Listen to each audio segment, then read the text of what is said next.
not ready, so perfect. Was that live when you pointed at me? Heck yeah. All right, we are here. We are live. Most importantly, we are still here after Luds and I did our Friday show, and we're not fired for it. There's nobody else that would fill in. Nobody else was here to fill it.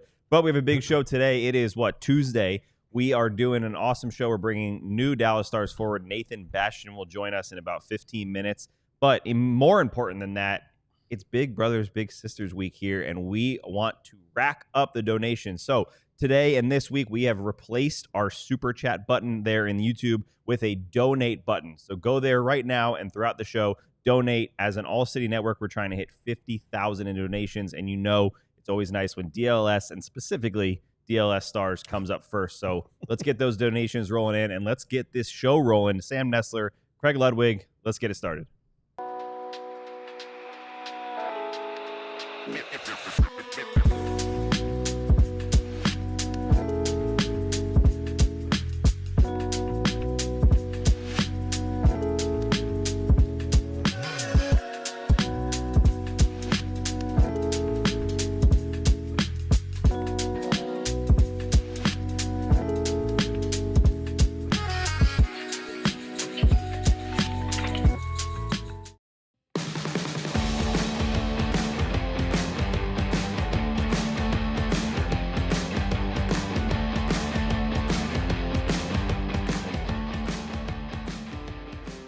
To the DLLS Dallas Stars podcast. And before we start this show, I want to let you guys know that Craig Ludwig and I walked into the studio today wearing this shirt, the same shirt.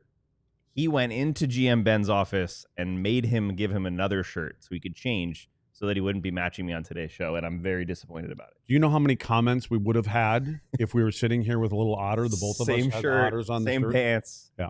We dodged a curveball there, but exciting show today. So what we're going to do is, like as I mentioned, we have new Dallas Stars forward, Nathan Bastian, joining us for the second segment for a little bit. Before that, I took some time last week to get some questions from you diehards. So we're just going to start right with that. No messing around here. Get right into some of your questions. And if you have some more questions, throw them in the chat. If you donate to Big Brothers, Big Sisters and have a question, that's even better. So, Luds, you ready to start? Yeah, right now, Luds has to stop saying... Don't say it out loud. Oh, it doesn't say anything. Oh, okay, yeah, I do. There is a letter there. It is. Okay. All right, Luds, let's start with the first one that was in the chat, which is your boy, Andrew Leonard, your trainer for the alumni team. He asked... First four comments. Yes. He asked specifically for you, Craig Ludwig, what is the one thing you miss about playing hockey professionally? Ooh.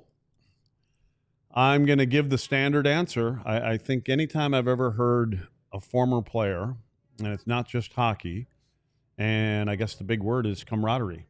You miss the guys. I mean, and I tell our players, our U18 kids, when they come to the rink, and they, a lot of them are in school, they do the whole online thing, whatever. But when you guys walk through those doors, the outside world shouldn't exist. Yep. And this is your hour and a half to just concentrate on one thing. And part of that is the guys. I mean, you spend 8-9 months a year with those guys, and you're on the road, and you come home. And it was one of the things that I never did I'm getting off topic, but you either, the idea was when you're moving someplace, you either live by the practice rink or you live by the airport, because those are the places you spend most of your time. And I would always ask, where are you staying at? Where are you guys, where are you? And I'd be in just the opposite spot. I felt that I was with them enough on the road and in the locker room and things like that. When I go home, I want to be able to go to my own little places by myself. And then, unfortunately, I mentioned it a couple of the wrong guys, and then everybody else ends up there. But it's all about the guys. It's all about your teammates, and getting to know their families and all that kind of stuff. So that's what you miss. And that's why I see guys when they're after games, and you're leaving, and they're sitting all down there in the Wise Lounge and things like that, and they're all hanging out, having a beer and stuff like that. So, long answer, but it's the guys. Camaraderie, the room. Yeah. All right. Moving on. This is from the Texas Zip. Is it possible for a player, say Tyler Seguin, to renegotiate a contract and increase cap space? Do you know the answer to this question? Well, I do now. Do you want to explain it? I'll hand that over to you. Okay. No, I cannot explain. All right. So I actually didn't know the full answer. I had an idea, but I had to look it up for specifics. The answer is no. unless you get full league approval, which basically the way they wrote it was that's never going to happen unless there's some bizarre circumstance. So the only ways they can do it is a buyout or a mutual termination between player and team. So no, Tyler Sagan's not going to walk into Jim Nill's office when he gets here and say, take $4 million off of my salary cap so we can sign another player, basically, which I think is the reason for that question there. So thanks for that one, Texas Zip. Next, another one from Texas Zip. We'll go to this one right away. Who might the Stars be looking at the deadline to round out the team? You know, for me, it's hard to answer that because I think you have to take your first 20 or 30 games of the season and see where you are. Yep. For me, and excuse me, we were talking about this morning. I came in here this morning. I had little numbers, and there's pockets by each line. I'm like, who fits here? Who fits there? And I think right now, you know, we keep talking about a second line or a top six left winger, and so the easy answer would be to say I would have to believe that that's a spot they're looking for, because you can look, and you have it too. You have Matt Duchene playing on the left wing. I don't think it's a good spot for him. I'm not saying a good spot. I'm not saying that Matt can't do it. Yeah. I think it takes away from his creativity and his playmaking ability through the middle of the ice. But if that's what's going to happen, that's what's going to happen. So that would be the spot right now. I think you're looking for a top six winger right now, unless somebody pops up in the next. Then you mentioned Maverick Bourque. Can Maverick Bourque jump up there? Maybe if Maverick gets a steady diet and an opportunity with Glenn Gullickson, and to be able to give him more than 2 shifts, or give him more than 2 periods, give him more than 2 games, give him 5 games, give him 8 games. Let's see what Maverick can do.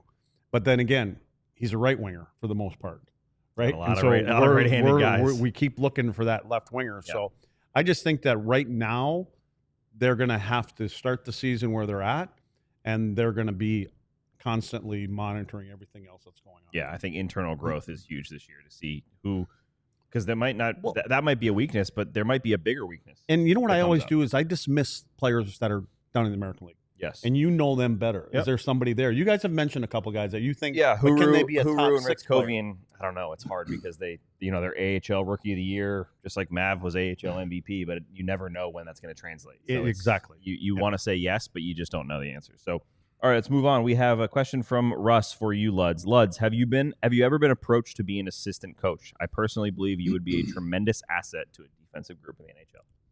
Well, there was one year, going back to when, I think it was when Hitch came back again, that somebody upstairs told me I needed to go and tell them you want to be it. And I'm thinking, well, if somebody wants me to, they can ask me. Yeah. I don't think you go and do that. Obviously, I think about it. I don't know about a coach. I know I work with, the 17, 18-year-old kids, and I always say there's a different mentality with the players today. But I feel like I could help, and you've heard me say this before, in like a defensive coordinator kind of thing. Mm-hmm. But then the other thing is to be able to spot in the course of a game. We've talked about Pete DeBoer now since he's been gone, but having the ability and maybe more the willingness to change during games, because adjust to what another team may be doing and be able to spot that and change on the fly. But those are things that have to be practiced. So you can't just all of a sudden call down and say, hey, listen, they changed your forecheck, and if you don't practice how you break out, then, so, but yeah, there's times I think that I could, help and see those kind of things and be able to correct it. And the other thing is I think you can, especially with defensemen, the young ones, little details and things like that. And sometimes I think some players, not just defensemen, sometimes they try too hard, and you don't have to try, you know what I mean? You kind of over try. Anyway, but there's enough smart people there that they don't need another one like me. All right, moving on. Let's get to this. So we've been asked about this a few times. We're going to hit it quickly here. Why not? It was asked. So from Claretts, I think is how you say it. What were y'all's thoughts on the USA Today Texas youth hockey article? What are you talking about? I know it hasn't been spread around at all, right? Oh man. Let me say this first. So we were gonna bring this on the show, but we wanted to bring both sides. We didn't want to bring on someone just from the Stars to talk about their side. We didn't want to bring in someone just from the obvious opposing side. We wanted to get both, and that didn't really pan out to get it that way. So why don't we just quickly say what are your thoughts on the whole situation? Well, to be fair, since you brought that up, it was one of the Stars employees that reached out Correct. and said, hey, maybe it's time for, to come on and share our side of the thing, which Sam's right. There needs to be somebody here to be able to go back and forth. Yep. I'm kind of in that. And so trust me, I hear it. I hear it a lot. Especially in your world, and we've got a couple players that are on our U18 team now, and they're there's a couple parents that, and they've already signed the papers and they're already part of it, but they're like, I'm not sure, how am I going to make this payment at this time? But that being said, I can only speak for our level. They know coming in what the cost is, what kind of money you have to have in a little kitty. In other words, if something happens and your kid's on the road, or your kid needs a new pair of skates or a stick and they have to go grab it, which they shouldn't because they got plenty of them here. So it's all laid out for them. It doesn't make it easy for them, but again, it ultimately comes down to ice price, I think. Yep. And when the ice prices keep on going up, the cost has got to go someplace. Yep. Right. And so it is hard and it's difficult. I don't have the answers to it. I had the luxury of when our U18 team started, we had a very, very generous man that was part of our organization, had his son as a player, played with my twins, and out of his own pocket, he put in a big chunk of money to start the season, which lowered the cost for all the parents every year that he was here. Now those, I guess you could call him a sugar daddy. Yeah. But he was great. He's a great dude. But anyway, that doesn't happen. But there's no question it's an expensive sport. Yeah. And that's the thing. That's where I stand in the middle. And that's why I didn't know exactly where to go with it. I know Robert Tiffin wrote an article. I think Sean wrote a little bit about it. And it's all kind of saying the same things. And that's that we don't like to see the stories that come out. Nobody likes to see someone get exposed or get taken advantage of. But we also don't know the markets well enough in other places to understand whether the prices are just out of this world or whether that's just kind of the way youth hockey's been going. So for me, I'm on both sides with you guys. I understand. I'm so thankful for the Dallas Stars and what they've done for youth hockey here, starting with when you guys won. That was a big part of it. But you also want to make sure that the people that are here are able to play the sport. It's an expensive sport. You can't get away from that.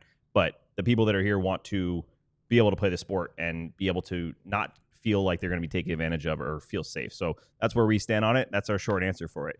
Yes, Ryan. You want to knock out a break and bring in Nathan? Is he ready? He's ready. All right. We are going to hit a break early here because we have Nathan Bastian ready right after the break here. All right, Branded Bills. Whether you need snapbacks, truckers, fitteds, beanies, or tees, Branded Bills has you covered with every single and every one that has something to do with performance and style. Looking for some gear to make your brand stand apart from the crowd? Branded Bills has you covered with the best custom headwear. Start your order, and their dedicated team will help you create the exact custom apparel that you need. They have a partnership with 40 colleges as part of their campus collection, including TCU, Texas, Texas Tech. So head over to brandedbills.com. This is a simple one. brandedbills.com and use code BBDLLS for 15% off. That's 2 B's, a D, 2 L's, and an S.com for 15% off. Thanks, Luds. Did you know that this episode is brought to you by Prize Picks? What's Prize Picks, you might be asking? I asked you that right before we started. Well, let me tell you, preseason football is underway and college football is just starting. I'm sure you guys saw the Miami Hurricanes knock off Notre Dame this weekend. Big win for the boys. But you can already make season-long, more or less picks with Prize Picks for the 2025 season. Enter your picks before week 1 of the NFL kicks off. Prize Picks is awesome, guy. I don't do a ton of this stuff with betting and things like that, but Picks is so simple. Prize Picks does it best. It's very simple. It's laid out. You get all the information right there for you, so you have a very simple way to do it. They give you they put their members first, so withdrawals are fast and secure. They have Flex Play, which means you can still cash out even if your lineup isn't perfect. You can double your money even if one of your picks doesn't hit. Prize Picks is the best way to win real money in football this season. It's the best place to win cash while watching sports, so join millions of users and sign up today. Download the Prize Picks app today and use code DLLS to get $50 in lineups after you play your first $5 lineup. That's code DLLS to get $50 in lineups after you play your first $5 lineup. Prize Picks, run your game. All right, Luds. Without further ado, why don't we bring got on the new guy? Why don't we bring on our guest, All new right. Dallas Stars forward Nathan Bastian. What's going on, Nathan? How are you? What's up? I'm good. How are you guys? Good, good. Thanks for joining the show. Let me just start off and ask you a real simple question. Yeah, why don't you have a beer in your hand? Yeah. That wasn't the question, but how's your summer going? How's the adjustment, and are you excited to get down here to Dallas? Summer was good. I feel like we say it every year, but it just seems to go by so fast. I'm sure the boys who actually played here last year think it was even faster. I mean, I guess they didn't wrap up till sometime in June. Yeah, summer was great. A little bit different summer for me, obviously being a free agent and going through pretty much well knowing I wasn't going to go back to the same city that I went back to for the last bunch of years, but ended so well and so excited, and I'm already down here now, so everything's been great. Well, Nathan, how about if we start with me with a little about you? You have a family? Are you married? Where do you spend your summers? Things like that. Yeah, I have maybe we'll call her a very long-term partner. We'll get there at some point. Good for you. Good for you. Yeah, that's She ain't gonna like to hear that. No, it's coming. We live. My parents live outside of Toronto. We got a little spot north of Toronto now, so we kind of live in like cottage country in Ontario. We're set up there where there's enough hockey guys there, and I can work out and train and do everything I need to do for the whole summer and live on the lake at the same time. So definitely enjoy our summers now. That's for sure.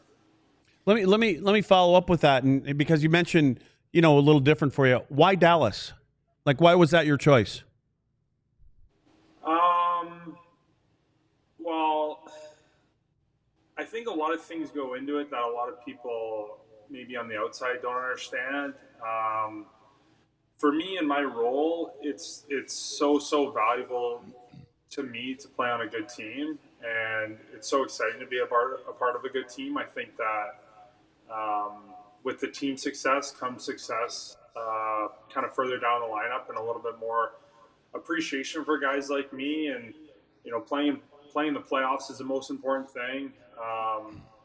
All the other stuff is just kind of gravy. I mean, the weather and the city and being whether it's being in the U.S. or whatever it is, Dallas is a team that for most players just seems to check all the boxes, and I would say it's the same thing for me. Nathan, I noticed you had a rough injury last year. I believe it was a broken jaw, right? Mm-hmm. So, one, you'll fit in perfectly down here because Dallas loves wearing the full bubble. I think they had about 10 of them last year. But on a more serious note, just that we know that a little bit about facial injuries. We've seen a couple broken jaws down here. Can you just take us through kind of that whole process for you, recovery, the injury, and getting back to, I think you came back roughly in the spring. Yeah, that was probably actually the toughest injury I've ever had. I think I had the option to either do a surgery and put some sort of a plate in my jaw that would, obviously, if you can avoid going under the knife, you don't want to do that. But option B was to have my mouth wired shut. I think it was like 3, maybe 4 weeks, but the experience of like just not eating and just trying to drink my calories, and it's such a crazy injury because your mouth is wired shut, but you're in the gym 2 days later and you're like on the ice skating around and you can't really breathe, but you're trying to like stay sane. I mean, like if you hurt your knee, like from personal experience, at the end of the day, you can still order a good meal and put your feet up and, jump on Xbox or watch a show or something, and it's enjoyable. But when you can't really breathe or like talk or like smile or like anything, it's just like it was such a frustrating thing to go through. And knock on wood, hopefully I don't have to deal with that ever again. What was the biggest challenge when you did come back? Was it the breathing and getting back to kind of that pace? Was it conditioning? What was the biggest challenge to get in? And did you have to come in kind of right before the playoffs?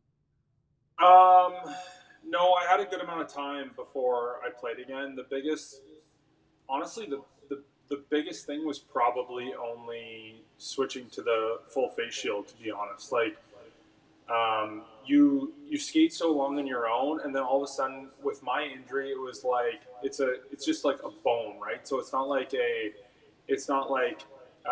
ease back into play. It's not like I had like a hamstring or something where it's like, or a concussion where it's like these are the steps. It's just like, okay, now you can get hit in the jaw, now you can play.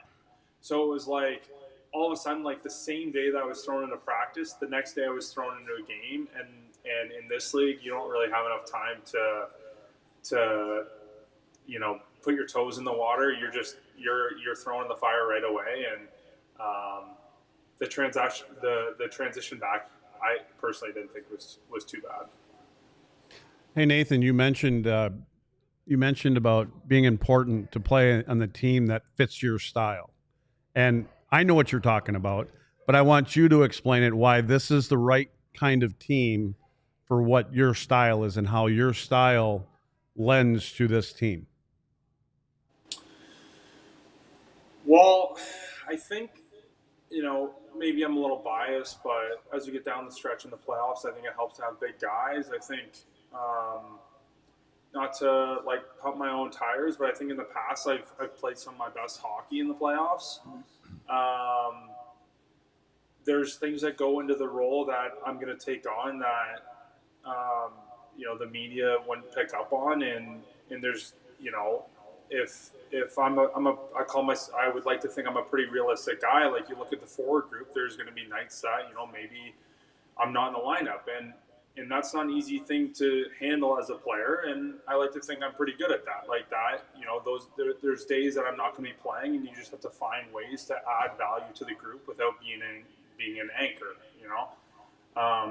So for me, like, goes without saying that you just come in and you just try and jump on board, right? You just try and help in areas wherever you can help and be the best teammate you can possibly be. And when the time comes, hopefully I can bang one in the back of the net.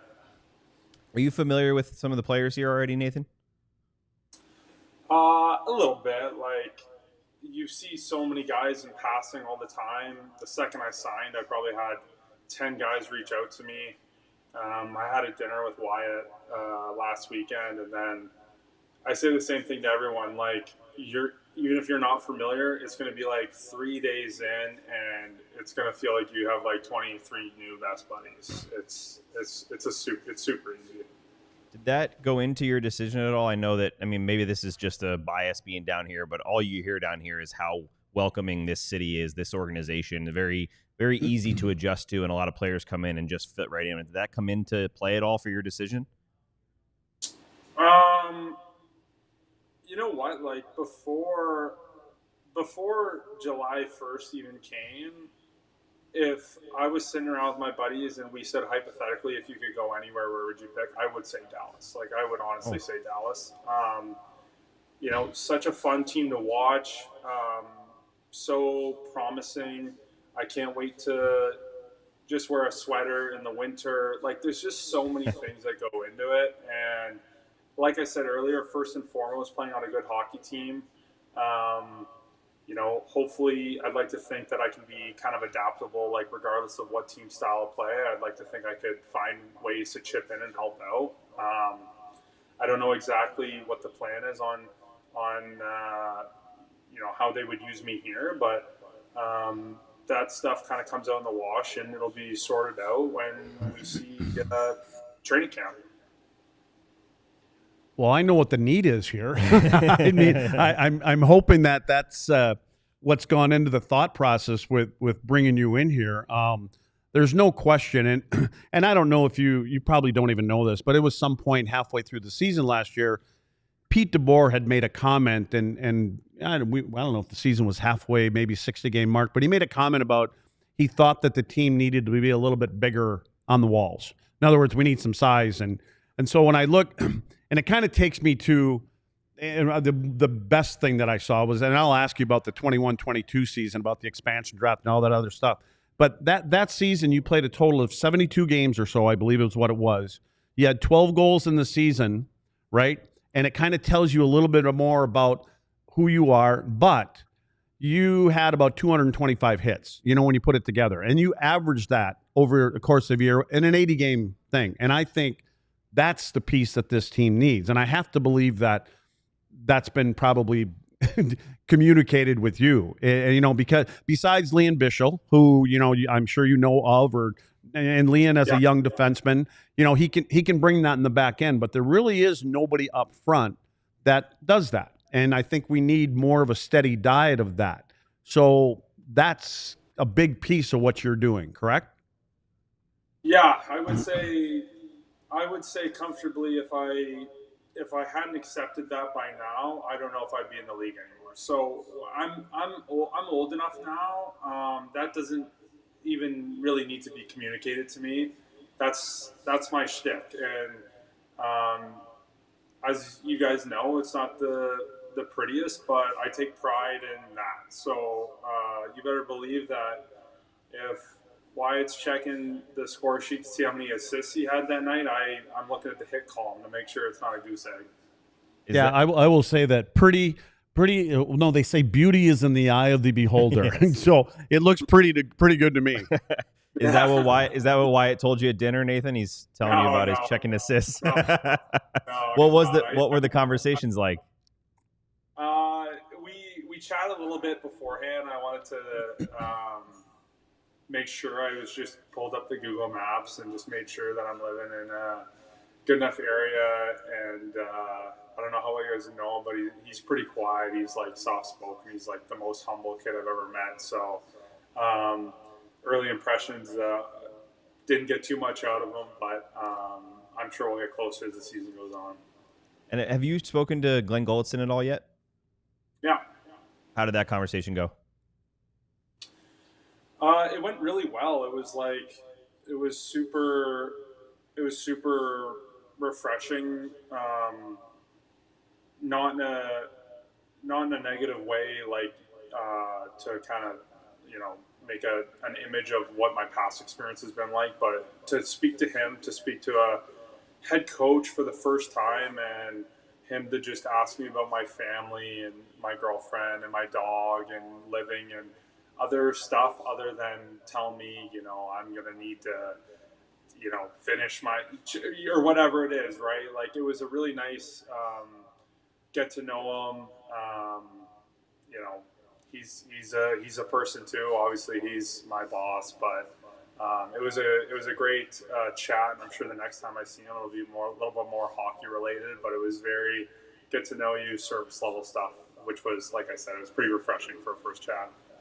See, you started our conversation with him today, asking about that stuff. So Craig Ludwig is in good in your book, eh? Oh yeah, yeah, for sure. So I'm curious, Nathan. Like I brought up the 21-22 season. Can you take us through that? And people don't know you got picked up in the expansion draft, right? You go to Seattle, and then what were you there for? Dozen games, 20 games or so? Maybe 20. I think, you correct me if I'm wrong, I think I played in like maybe half of those. It was played 12 that year for Seattle. Okay, yeah, I think I would have been an extra for at least. Geez, I was leading the franchise in hot tub minutes for sure for a little bit there. I'm not really sure what to say about that experience. I think it was pretty humbling how quick this could all come to an end. Obviously it didn't, but the expansion itself was, when you're looking at the names, teams only had certain guys that were actually available. So they quickly, like with my agent, signed me to like an extension in Jersey right before the expansion, just to make me eligible, because they needed a certain amount of guys to be eligible. But then if you looked at the options, it was either me or like another guy who was making like a ton of money at the time. So I think maybe somebody could tell me in the organization, I don't know. I think I was kind of like the best, worst option, like, because they have to take a player from each team. Right. Like, I don't think I was ever really in the plans. So not to say like I didn't get an opportunity, I still played games and stuff. But the second that I got there and they were healthy, because Yanni Gord started in the IR, and then me and Blackwell, sorry, actually had a laugh about this the other day. I think Blackwell coming off the IR was my final nail in the coffin. I think that was the day I got waived. And I saw it from a mile away. Like, I was I'm like, you guys drafted like 20 forwards. Like, and it sucked for me because I could see that I wasn't really in the picture, and I got kind of ripped away from such an amazing situation in New Jersey. And all of a sudden it went from having like a legitimate like NHL role on a team to just like, yeah, we just had to take someone. That's kind of what it felt like. And then next thing you know, I'm in Seattle, and then there was something crazy that happened when I got waived. I got word that another team put a claim in, and then when Elliot Friedman announced who I was going to, my agent called me and said he screwed it up. You're not going back to New Jersey. And I think there was like an asterisk beside players from the expansion. Their old team gets first dibs on them. So there was teams that were lower in the standings that put claims in that everyone thought should have went to them. But there was like a league rule that I want to say nobody knew about. And Jersey sneaky had first dibs on me, so I ended up back there again. Wow. Did you know that? Yeah. No, I didn't know that, but I'm glad I asked. Yeah, I didn't know that at all. That's wild. Okay. That must have been a roller coaster Yeah. for you. I was really wondering if I was almost kind of hoping that you were going to say, well, somebody in Jersey said, listen, we're going to try to get you back. We're doing this. We're going to get you back because it's only, 20 games or so, and then you end up back in New Jersey. It felt like I never left. Like, it was actually weird. Like, it felt like I went on a vacation to Seattle and came back. Like, when somebody asks me where I've played, I'm like, I was in Jersey the last 5.5 years. Like, because explaining to them that I left for a month is just like, that would just, I mean, it's complicated. Like, I don't really know how that happened. Like, how many guys have played on a team and then left for a month and went back to the same team? It's like a loan. Like, it's like a soccer loan or something. Yeah. So I don't even. That's why I say, like, you move everything out there, like you move your family out there, and like it's no joke going across the country. Like, that's like a 5.5 hour flight. I'm in a different time zone. I furnish a whole house. And then, like, a few days later, they're like, yeah, you're going back in. I'm like, I just got set up. That's crazy. See, and they say, don't they say, you go someplace, well, I was just there for a cup of coffee. Yeah. I hear Seattle's got some pretty good coffee. Literally. Yeah. That was a cup of coffee. That was a cup of coffee. But were you pumped when you were going back to Jersey then? So pumped. You have no Yeah. idea. I was jumping. I was just so, I don't know. Like I said, it was humbling. I was so grateful to be back in a situation where I felt like I could make an impact and continue my career. Every year, like, you can't take it for granted. Like, there's so many kids coming. They're coming for my job. There's a lot of jobs that aren't up for grabs, but mine's up for grabs every year. And I'd like to think I continue to get better, but all of a sudden one day, you get picked in expansion, the next day you're on the waiver wire. Like, things happen quick. Like, it didn't really matter that the year prior I was playing good minutes and penalty killing and doing all these things. Like, if nobody needed a forward on the waiver wire that day, like, who knows? Maybe you're in the minors for the next, 6 months. I don't know. Like, things just, the puzzle pieces seem to fall in a weird way. I don't know what to say about it. Yeah.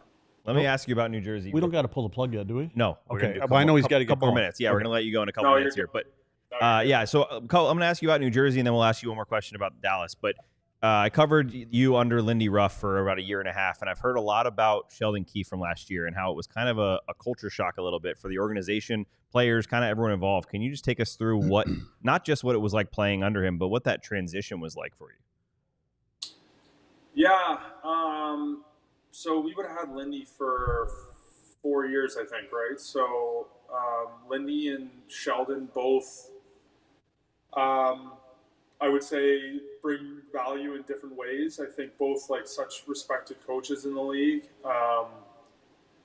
Jersey has such amazing young core of guys, and they're getting to the point now where I'm pretty confident that those guys, Nico and Jack, and I think that they can carry that group kind of. I don't want to say regardless of who's behind the bench, but that's kind of what happens in this league, right? Like the big dogs take care of everyone, and to have Sheldon come in, yeah, it was different, but it's the NHL. Like you got a coach that comes in, he's a little harder on you. Like it is what it is. Like I think he's done great stuff for that team, but so has Lindy, right? Like the team's going to continue to grow. There's not often coaches who get to pick up a team in as good of a position as Sheldon did, right? Like it's the same. I talked to Glenn about it. Like how many coaches get to pick up a team that's in as good of a spot as Dallas is, right? Like so I think Jersey will continue to be a playoff team under Sheldon moving forward. Culture shock, I think a little bit, but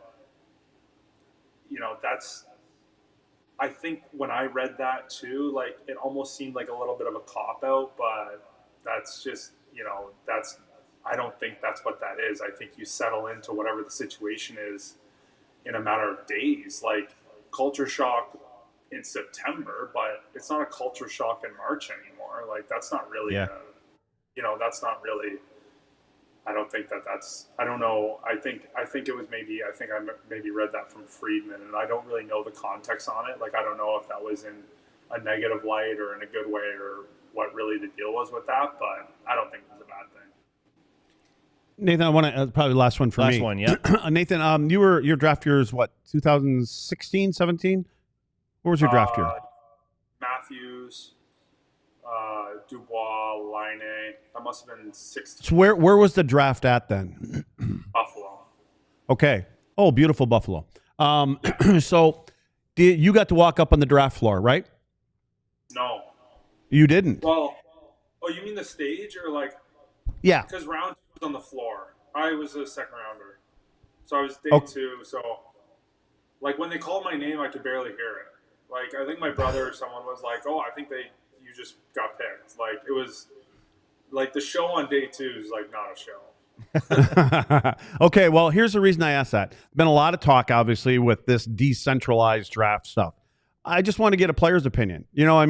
Versus missing that being there, and then what's happening and now. What are your thoughts on it? I think they got to keep it the way it was. I don't know what I was watching this year. Some of those poor kids got up to the stage and were like talking to a screen full of people that couldn't hear what they were saying. Like it was just kind of like, get up there and shake Gary's hand and meet the owner. Like this stuff is cool. Like we're like, I remember when I was 16, like even seeing Gary from like the 100 level in the crowd, like you're still a kid, right? Like I think it's so. I don't think we need to go more online. There's like everything in life is like moving decentralized. Like we can keep the draft in one location. I think that's pretty cool. Yeah. All good, Lud? Good. I'm good. All right. Hey, we're with you. I just want to say, Nathan, for me especially, I am looking forward to what you're going to do for this team. I think it's a sorely needed role, position, however you want to phrase the way that you play the game. And, I do think that Gully's the kind of guy that, you earn your ice. You earn your ice with everybody. But I think that they're going to recognize that it's that could be that piece that it really pushes this team into a different neighborhood. So anyway, welcome to Dallas and good luck this year. Thank you guys so much. There you go. All right, Nathan, thanks so much for joining the show. We'll catch you at training camp. That's Nathan Bastian, newest Dallas Stars forward, joining the show. Let's hit a break, and then we got some more diehard questions to answer. Luds, that was a good interview, but now we got to talk about I thought you were going to ask me something. The DLLS Cowboys. You know why? They're going to Vegas. They are going to Vegas, and we are still not invited, even though I keep saying it every single time. But the DLS Cowboys crew is headed to Las Vegas, presented by True Fan Travel. Cowboys and DLS Sports are headed to Vegas for the first time ever to play. Who are they playing, Sam? Las Vegas Raiders. Oh, there it is. There on Monday Night Football at Allegiant Stadium, which looks like something straight out of Star Wars. True Fan Travel is bringing the ultimate Dallas diehard experience to Sin City with self-travel packages, trips, also available if you're not even coming from the Dallas area. Join hundreds of passionate fans for a legendary long weekend packed with Cowboys pride, unbeatable nightlife, and a stadium takeover at Allegiant for Monday Night Football. Expect exclusive fan events, premium accommodations, and unmatched game day energy on and off the field. Whether you're there for the game, the parties, or the unforgettable Vegas energy, this is a trip you will not want to miss. You'll be staying at the luxurious Mandalay Bay, incredible hotel and casino located walking distance to Allegiant Stadium, plus plenty more. So let me just get it up here, Lud, so I can read it for you. Oh, 3-night stay at a luxury Vegas resort, game tickets, VIP parties, exclusive events with the DLS crew, diehard fans, and much, much more, all included in this awesome trip. This is how Dallas does Vegas, so book now at truefantravel.com. Ryan, why don't you pop up the new Dallas collection, because this is some of my favorite shirts on this new drop for us at DLS Apparel. We have some sweet shirts. We have the Dallas versus all y'all shirt, right? That was the one you were rocking. That's the one black, in the middle, the black right there. one in the middle, Yeah. right there. Yeah. Very cool. We have the Nolan Ryan shirt, the Big Tex. I think I have the barbecue one up in the top left, which I just realized was a barbecue shirt like a couple days ago after wearing it for months. I just like the color, the old Mavs logo, and then the word I can never remember, the combination of all the different mascots, which GM Ben, I'm talking to you. I'd love that shirt. Go to alldls.com and get yours now. That Rangers jersey there? Yep. I think they could make one of them like with Parsons and Jerry. Fighting each other? Yeah, they just think they can have a What wrestling. about Luca and Oh, yeah, the Mavs other dude crew? here, yeah. We got plenty of One of the animosity around here. All right, Luds, this is going to be funny because we are going to do about 2 questions, and then we're going to go to another ad break because we pushed off the ad break for so long that we are about to hit the next one. Why didn't you just read it? Why didn't you just follow it up? We got to get a quick break in here. So let's go back into some diehard questions. For Luds from Court, did you catch any fish this summer or just a bunch of Miller Lite? Caught a bunch of bottle bass. How's that? Bass. Yeah. Never put a pole in the water. My grandpa was a professional guide way, way, way back. I was all fished out, and if I'm not going with him, he'd take me where fish jump in the lake. Yeah, I actually got to fish with Bart Starr. I got to fish Hank Aaron. Old Packers. Hank Aaron. Yeah, so I was pretty lucky as a kid in Wisconsin. Yeah, so no fishing for me. All right. Let's go to the next question here. This is from Marshall Second. To what level do players get invested in rivalries, or is it just the fans? No, it's the players. I mean, without the players, and the fans don't get involved because they got to be games, right? Yeah. So how much does that take into effect when you know you're playing a rival? The fans feed the players. I mean, you feed it. You feel it. You feel it as a home as you do as much on the road. And because when you get into some of those, I mean, for us back in Montreal, it was, Chicago was big, and obviously with, Minnesota and Dallas, Quebec was big in Montreal. And when you played on the road, especially in Chicago in the stadium, Philly, for some reason with Montreal, a little bit of a brawl there every once in a while. But it feels like you're not just playing against 20 guys. You're playing against the other 20,000 people there when you're on the road. So some of those buildings are intimidated. But, yeah, the fans get you involved, but the rivalries are real, especially playoff things. That's why you're talking about the rivalries are built. I think that's the way they have the reason that they have the playoffs set up the way that they are, which I'm not crazy about, but it is what it is. All right, next one is from Harry Wagstaff, who always calls us out for letting the fans down and turning our back on the fans when we miss a show. So thank you for that, Harry. But with the recent Luka and Mika trades, I was wondering if Luds ever had a teammate traded that upset the players, and if so, who? There was one personally for me. It was the year when I was done. I came back here to work with the team a little bit, and it was a new day when Joe got traded and Jamie Langenbrunner. And what it was a couple. There was a lot of rumors going on, and again, I wasn't part of the team as a player. But you win a championship with them, and you're pretty tight with the guys. And So I was back and forth into the coach's office, and if somebody was going to get moved or get traded, like, let's go get so-and-so. I'm like, I'm the Grim Reaper that they're sending out there. And then we get to 205, 204, whatever it was. In other words, the trade deadline was over, but everything hasn't cleared. People don't understand sometimes they can make a trade at 159, but it can go on for a while until it clears with the offices and everybody else. Anyway, and I was kind of going back and forth into the change room where Nui and everybody was kind of standing. I walked out and said, we're all clear. Nothing's happened. And all of a sudden I get a call that one of them, Doug Armstrong, actually called me back in and said, hey, go grab Nui. I'm like, no. And I'm like, oh, you chickish. Like, you're going to make me go grab him. So I had to walk back out there. Guys were all kind of hanging around each other. Hey, we're all here. Nothing happened. And I said, got to head back. And I just walked out. And I felt terrible doing it, but I was the Grim Reaper for him for about 3 seconds. That's not a fun situation to be in. No. Well, Luds, just like I promised, we're going to hit an ad break now. Oh, are we? Yeah. Oh, nice. So next, more questions and maybe a little hockey breakdown here right after this, DLS. All right, Luds, now I get to talk about, actually, you know what? First and foremost, if you have not already donated to Big Brothers Big Sisters, go ahead and hit that button. It was the super chat button. It is now the donate button for the week. We are trying to raise $50,000 for an incredible partner of ours and an incredible benefit and everything else you can put under the sun. So hit that donate button. We will make sure we give you. Ryan, why don't you cut over to see what Luds is currently doing, because there you go.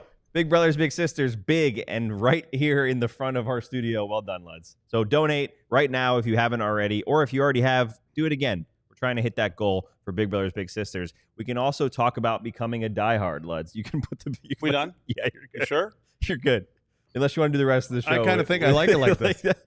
I think everybody watching likes it like this too. All right. Become a diehard, because if you're not already a diehard, you should be. That QR code right below the giant B that Luds is holding, he is pointing at it excellently on the right there. You can become a diehard, alldls.com/diehard. You get it all, guys. If you don't already know, you get exclusive access to events. We had an amazing event a week ago, I think. We're not doing this anymore, are we? No, you're good. Where Bobby and the Mavs crew laid out some film. We had some diehards in the studio. We actually have back here by our other studio signatures from the diehards that were here, just like we do with our guest wall over here. So plenty of events like that coming up, guys. Maybe a Stars one just like that. You can be a diehard, exclusive access to events like that. Plus, you get all the writing, no ads on the writing, which we know is the way to read, from myself, from Sean, from Tim, from everyone else on every other team at All DLS. You get all kinds of awesome stuff. We have the amazing DLS newsletter, which is sent out every morning, gives you the latest on all of our teams, all of our shows, some articles. There's plenty of stuff for you. All the apparel we already laid out. So go to alldls.com/diehard and become a diehard today. Luds, we are done with the ad breaks.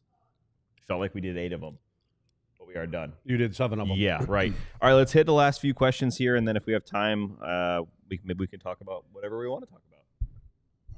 From Uncle D904, do either you, I'm assuming me, or Luds, see Jake Ottinger's close friends getting traded having a negative effect on him? I know players are different today, but do you think the front office is trying to smooth it over with him whenever this happens, or it's just a professional and moves on?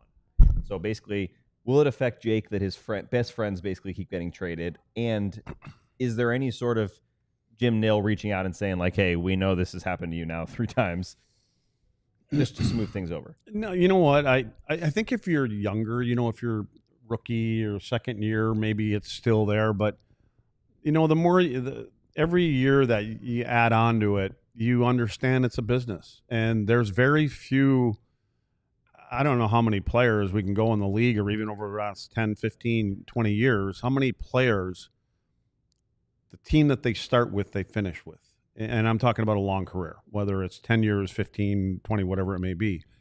But the longer you play, it's never easy, right? But you get it. I mean, it's bound to happen. I mean, very rarely do you get, if you got 2 good friends on the team and you're the 3 amigos, and I'm going to tell you, one of them's probably going to get traded at some point. Now, Edmonton and in the 80s, they had their 6 guys that stayed together as long as they needed to. So But yeah, you understand, especially when you're signing these big contracts, it's a business, right? And got to treat it that way. All right, next one from Farmer. I don't know if this is T Farmer or just Farmer, and I wrote it wrong, so whoever you are, thank you. Since all the superstars in Dallas are getting traded, what would you see as a good return for Robertson since the rumors won't stop? If this trade did happen. I don't know what a good trade is, because who's going to give up another 35 goal scorer to exchange for a 35 goal scorer? So, again, who replaces Jason? And again, I mean, this is all about money. It was what it is, right? I mean, it's the Rantanen deal and Wyatt, and and they know Thomas Harley's coming up, and so Jim's found a way to make things work here, and so I think that, and then you know what, by the time Robo thing kicks in, somebody else is going to be gone, and they're going to find the dollar somehow. But I just don't know, when you have a 30-35 consistent player, goal scorer, I don't know how you go out and you can find them and replace them with another one. I mean, if you have to find, if you can bring in two players that fill that top six role, that role, and then all of a sudden you've got a number 2 or 3 defenseman that you can slide in there, and now you're saying, okay, we buttoned up 2 different areas by this one player, but I don't know how you do it. What do you think? That seems to be the only way I could see it actually happening, is if they. Because I don't think they go out, like, remember we were talking about Marner being a potential flip. Like, there's no team that's giving out someone that's going to help Dallas become a better team by trading Jason Robertson for them. The only chance I see it is if, what you said, maybe they get a top 9, let's say, forward, and a top 4 defenseman, or a top, a right-handed defenseman. I don't know, but I just think for this to actually happen, which I still don't think it's going to, but we're in this land now. We'll talk about it. If this actually were to happen, I believe it would help this team in multiple ways, right? They would have to get 2 players back. If I asked you, who is more important, Jason or Thomas? Jason Robertson, Thomas Harley.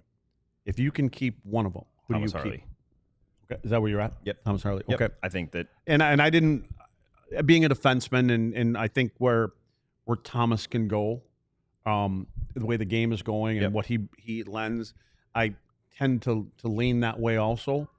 But I think it's a hard, because again, you got to get Thomas signed at some point here too. Yep. So I'm sure that plays into the equation. And is the ball really in Jason Robertson's court, right? I mean, how do you say it's not? Yeah. I mean, you either accept it and want to be part of a team that is a top, whatever you want to call them, top 6 team, top 4 team, however you want to rank this team.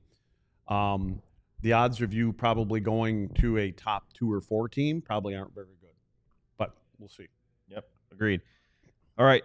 Couple more. I'm going to read these more joke answers first, then we'll get to the last real question. You say joke answers? Yeah, joke questions. From TC Rye Guy, can Micah Parsons play right-handed defense for the Dallas Stars?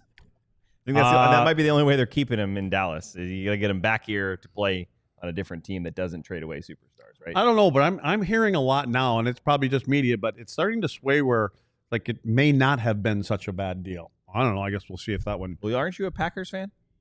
I'm a Packers fan when I'm here. Okay. When I'm there, I'm a Cowboys fan.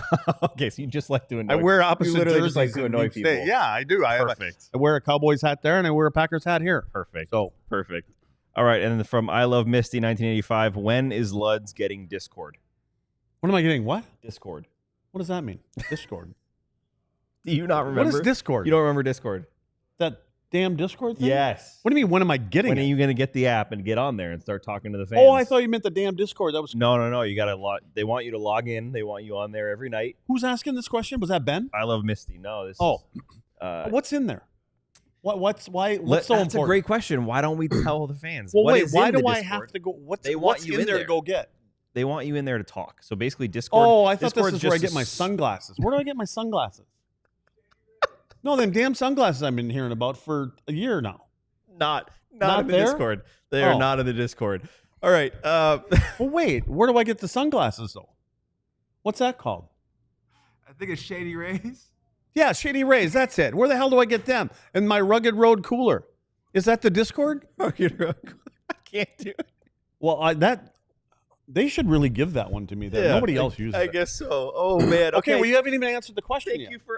Do I have to send it in for you to answer the question, Where do I get my sunglasses? In what part? I don't know. I have them either. You're asking the wrong guy. Well, you're getting things, shirts and things like that. Where do you get them? I haven't got anything. Oh, okay.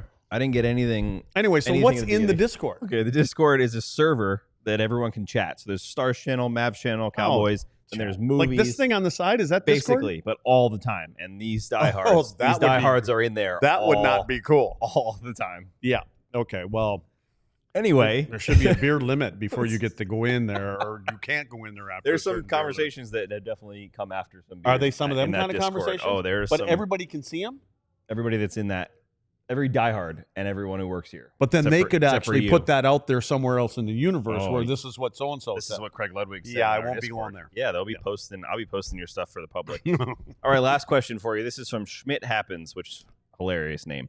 When you need to ramp it up and get your adrenaline going, what is your go-to music? Is it a particular style? Metallica.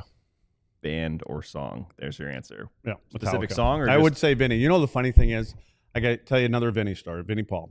All right, Pantera. So in the 80s, you know, the rock bands were the rock bands, and there was extracurricular activity that always. And I had asked Vinny one time if he, you ever partake? Playing it politely. And he goes, Leds? Nope. He goes, when I need a little bump, he goes, I just hit the reset button. And I said, the reset button? He pulls up his sleeve, and he's got a tattoo with a circle. And in the middle of it, it said reset. He says, I just hit the reset button. No way. Yeah. That helps you. Anyway. Back. Yeah. So, no, I'm a Hetfield thing. Everybody knows the story about me going to there. I was a Hetfield thing until when I got back from Mexico. I mean, we were in Mexico City with Pantera and, I don't know, some other band that was there with Metallica. And Hetfield, when I walked in after and we talked for a little bit, and he signed a poster. He goes, you want to autograph? I said, yeah, sure, that'd be great. I got it and put it in my bag. About, I don't know, 6, 7, 8, 9 years later, I find that poster. You know this, don't you? Yeah. Find that poster, and I'm like, oh, man, this is Hetfield thing. I get it. I open it up, and it says, hey, Luds, nice to meet you. Go Sharks. I thought, you bastard. So he was a big, obviously, they go on the ice, and, you know, they play stuff there. So anyway, yeah, I'm a Metallica guy. All right, Metallica. That's it, Luds. That's it? That's all our questions. Say two. In French, that means that's all. That's all, folks. But it's not all for the show because we still have 3 minutes. But Ryan, what do you listen to when you got to get fired up? Oh, this is where Sam fills. I like Metallica too. Okay. Yeah. Yeah. It's the Sandman. You know. There you go. Yeah. Whiskey in the Jar, whatever the hell that's. You got to get some of the older stuff too. Yeah. Like. I'd love that. Yeah. Yeah, that's about it. Really. All right.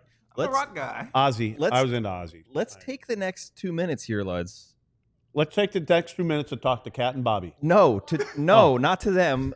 Bobby, you see? No, we're not talking to Kat. How we doing, Bobby? She doesn't want to. Yeah, make sure you Big donate. Brothers. Big Brothers, Big Sisters. Hey, wait a second. You know what we haven't talked about? I was gonna say introduce our new producer. No, the $50 thing you're supposed to mention. Bobby, can you fill him in? $50 thing. $50,000.